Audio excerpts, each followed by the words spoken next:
श्री स्वामी समर्थ। स्वागत आहे तुम्हा सगळ्यांचा माझ्या YouTube चॅनलवरती। आजचा दिवस तुम्हा सर्वांना खूप छान सुखाचा आणि आनंदाचा जाऊ देत हीच मी स्वामींच्या चरणी प्रार्थना करते आणि आजच्या व्हिडिओला सुरुवात करते। पण त्या अगोदर तुम्ही माझ्या चॅनलवरती जर नवीन असाल तर चॅनलला सबस्क्राइब नक्की करा। त्याचबरोबर कमेंटमध्ये श्री स्वामी समर्थ लिहायला अजिबात विसरू नका।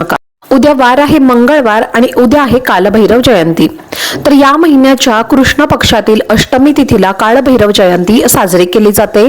त्याचप्रमाणे असं मानलं जातं की कालाष्टमी किंवा कालभैरव जयंती ही याच दिवशी म्हणजे कालभैरवाचं पूजन केल्याने आपल्या जीवनातील सर्व दुःख संकट विघ्न दूर होतात आणि आपल्या मनातल्या सर्व इच्छा मनोकामना पूर्ण होतात।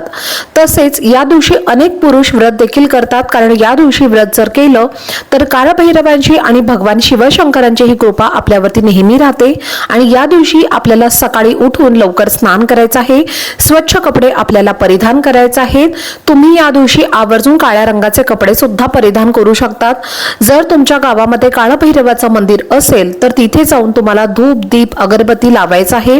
लिंबू जे असतात तर ते सुद्धा तुम्हाला कालभैरवांना अर्पण करायचे आहेत। त्याचप्रमाणे ओम कालभैरवाय नमः या मंत्राचा सुद्धा तुम्हाला जप करायचा आहे।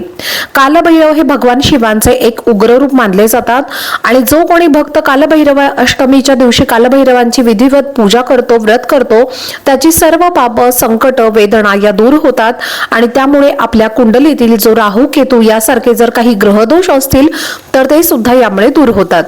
आणि या दिवशी आपण काही उपाय केले तर त्या उपायांचं सुद्धा आपल्याला लगेचच फळ हे प्राप्त होत असतं।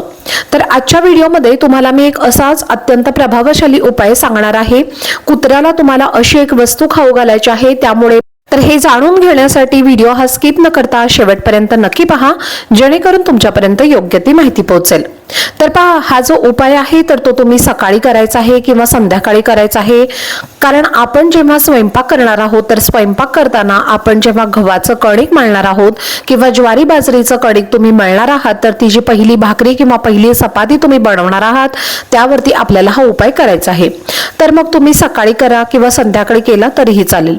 तर तुम्हाला काय करायचं आहे, चपाती करणार असाल तर तुम्हाला कणिक मळायची आहे, त्यातला पहिला एक उंडा घ्यायचा आहे, त्याची चपाती तुम्हाला बनवायची आहे। किंवा तुम्ही भाकरी बनवणार असाल तर पहिला भाकरीचा तो गोळा तुम्हाला घ्यायचा आहे, त्याची तुम्हाला पहिली भाकरी बनवायची आहे। त्या भाकरीवरती किंवा त्या चपातीवरती तुम्हाला हा उपाय करायचा आहे। अगदी तुम्हाला सकाळी शक्य झालं नाही तर मग तुम्ही संध्याकाळच्या वेळेस जेव्हा तुम्ही स्वयंपाक करणार आहात तर तेव्हा तुम्हाला हा उपाय केला तरीही चालेल। तर तुम्हाला पहिली भाकरी किंवा चपाती बनवायची आहे, त्यानंतर तुम्हाला काय करायचं आहे तर ती तुम्हाला एका ताटावरती घ्यायची आहे। तर तुम्हाला पिवळी हळद जी असते तर ती पिवळी हळद तुम्हाला त्या चपातीवरती किंवा त्या भाकरीवरती टाकायचं आहे, कारण की कुत्र्याला खंडोबाचं प्रतीक मानलं जातं। खंडोबाला हळद ही अतिशय प्रिय आहे, त्यामुळे आपल्याला थोडीशी हळद या चपातीवरती टाकायची आहे।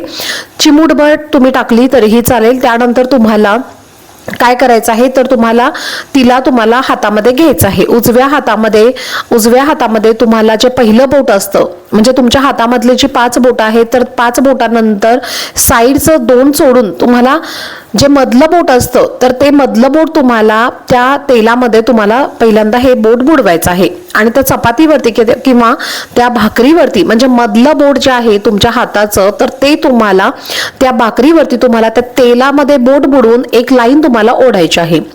तसेच तुमच्याकडे जर थोडे काही पांढरे किंवा काळे तीळ असे 2 प्रकारचे तीळ असतात तर काळे तीळ जर तुमच्याकडे असतील तर तुम्ही आवर्जून त्या भाकरीवरती किंवा त्या चपातीवरती टाका। चिमूटभर अगदी तुम्हाला टाकायचं आहे आणि ही चपाती घेऊन तुम्हाला त्या कुत्र्याजवळ जायचं आहे।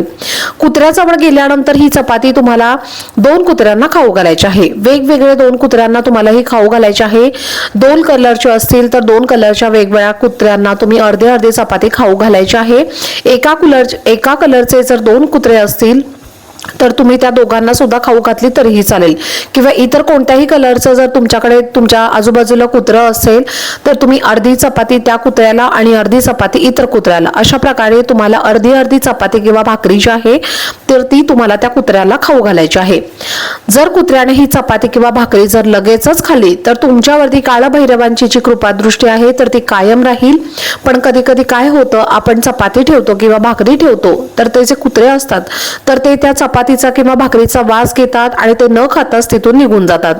तर अशा वेळेला तुम्हाला काय करायचं आहे, दररोज न चुकता तुम्ही जेव्हा सकाळी स्वयंपाक करणार आहात तर त्यावेळेस तुम्हाला एक पहिली भाकरी किंवा चपाती तुम्ही बनवली, ही चपाती किंवा भाकरी तुम्हाला कुत्र्याला रोज खाऊ घालायची आहे. कोणताही कुत्रा असो, कोणत्याही कलरचा असो, काळा, पांढरा किंवा इतर कोणताही कलरचा कुत्रा तुमच्या आजूबाजूला असेल तर दररोज तुम्हाला त्याला भाकरी किंवा चपाती खाऊ घालायची आहे, जेणेकरून तुमच्यावरती खंडोबाची सदैव कृपा राहील आणि काळभैरव सुद्धा तुमच्यावरती कायम त्यांची कृपा राहील आणि तुमच्या सगळ्या काही इच्छा मनोकामना असतील तर त्या सुद्धा पूर्ण होतील. बऱ्याच वेळेला आपल्यावरती जर काळभैरवांची कृपा नसेल तर मग आपल्याला बऱ्याच कामांमध्ये अडथळे येत असतात. तर कुत्र्याला अशा प्रकारची चपाती किंवा भाकरी जी आहे तर ती तुम्हाला खाऊ घालायची आहे. नक्की तुम्ही हा उपाय करून पहा. तुम्ही हे खाऊ घाला कुत्र्याला. त्यानंतर कुत्र्याचा पाया तुम्हाला पडायचा आहे, कुत्र्याला तुम्हाला नमस्कार करायचा आहे. तुमच्या मनातली जी पण काही इच्छा आहे तर ती इच्छा तुम्हाला व्यक्त करायची आहे आणि हा उपाय तुम्हाला केल्यामुळे तुमचं 7 पिढ्यांचं दारिद्र्य असेल तर ते मुळासहित नष्ट होईल आणि तुमच्या मनातली कितीही कठीण इच्छा असेल तर ती सुद्धा लवकरात लवकर पूर्ण होईल. तर तुम्ही हा उपाय उद्याच्या दिवशी नक्की उद्या दिवसभरामध्ये आवर्जून करा. तर चला, झालेली सेवा ही मी स्वामी महाराजांच्या चरणी अर्पण करते. आजचा व्हिडिओ जर तुम्हाला आवडला असेल तर व्हिडिओला जास्तीत जास्त लाईक, शेअर आणि चॅनलला सबस्क्राईब नक्की करा. भेटूयात पुढच्या व्हिडिओमध्ये. तोपर्यंत सर्वांना श्री स्वामी समर्थ.